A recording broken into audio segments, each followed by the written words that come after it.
Coach, can you please give us a line on the latest debutant in your side? Yeah, Alex Witherden. He's been in terrific form in the NEFL. We've been keen to pick him for a while, but he missed most of last year with a broken leg and had an interrupted pre-season with us. So it's sort of only got to this point now where he's got enough match practice under his belt to select him. He's been in great form in the NEFL. I think he's picked up 30 touches 2 weeks in a row. He's a really good ball user off half back, can probably play wing and on ball eventually. But be interested to see how he goes at the next level up. But certainly his ball use at NEFL level has been outstanding. Was Josh close to a callback into the AFL this week, or do you need to see that same NEFL output a couple of weeks in a row? Sort of. This is more of a partnership between Josh and the coaching group. You know, in a sense.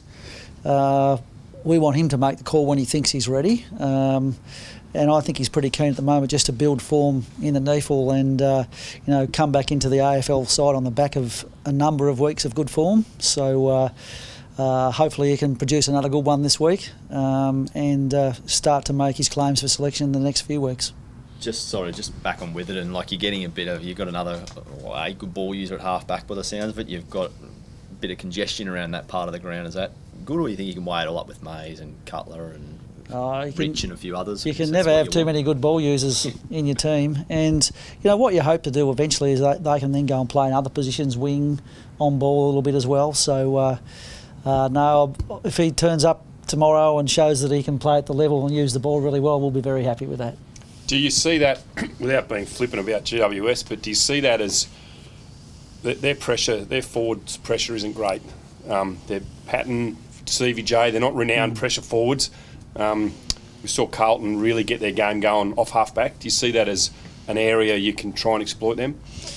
Yeah, possibly, although one of the reasons why their forward pressure isn't all that good is because they're pretty good at getting the ball when it comes in there, so they don't have to put pressure on. So our first job is to make sure that that we can halve those contests and then hopefully win that ball and then test them out defensively. But it may or may not be a weakness, whichever way, which depends which way you look at it. Do you see any similarity? You played Port last week and you kept in contact with them the whole game and kept them in control to an extent. They're very free scoring, a lot like GWS. Is that a good prep almost for this week? Like you've got. Yeah, it is. I mean, you've got to be on your toes with GWS. They've got magnificent ball users in their team, and they'll take the game on. So your defensive action has to be good when you haven't got the footy. But it's probably more important for us to try and win the ball and use it ourselves. I mean, supply is everything, and the battle in the midfield and around the contest tomorrow will be critical. Few of your leaders down last week and you were still competitive.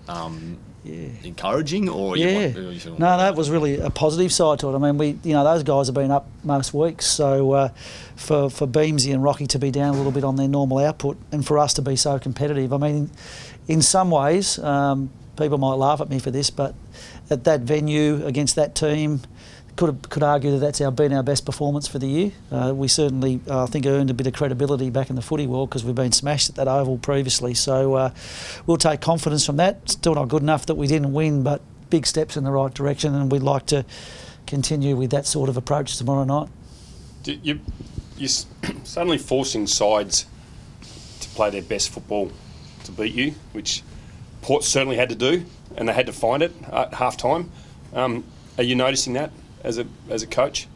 Yeah, it's interesting. Like, obviously we played Port 6 weeks ago and we looked at the vision of that game coming into the Port game last week, and then watching us from the weekend's game, you could see a fairly dramatic change in the way we're playing our footy. So that sort of says that we're making progress. And we've got Essendon next week, and we've been looking at a little bit of Essendon late this week and how we played in that game, and you can see the improvement. We've still got a long way to go, but steps have been taken in the right direction. We're sort of getting a fairly consistent lineup. We're starting to use the ball a little bit better. The guys are understanding the game plan more. They're becoming more resilient in games. I think our leadership's growing a bit. As I said, though, still a long way to go, but steps in the right direction. It was a pretty ordinary day at the footy here last year when GWS came up. Have you gone back and looked at that, or no?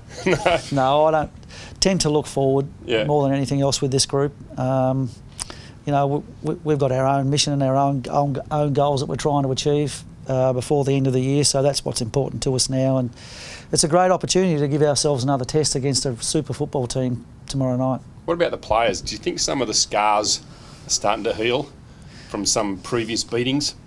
I feel like they are. Yeah. You know, you can sense really their level of optimism as we approach games is quite high, and they were really disappointed last week when they didn't win the game, which is great to see. That's what we want. It means that their belief is growing. So we've got to continue that, continue to build confidence, continue to build self-esteem. It takes a little while, but we'll get there in the end. So it is early days in your tenure. How much or how far progressed do you think the team is in terms of, you know, I guess where you're hoping to get? How much is sunk in, if that's the I don't know. I sort of it? didn't start the year having benchmarks of where we wanted to be, but what we've always tried to do is improve. And we know improvement doesn't always go in a nice straight line. Sometimes you go improve and you go backwards a little bit and all that. But I suppose the thing is that's important is we are improving, and I think people can see that.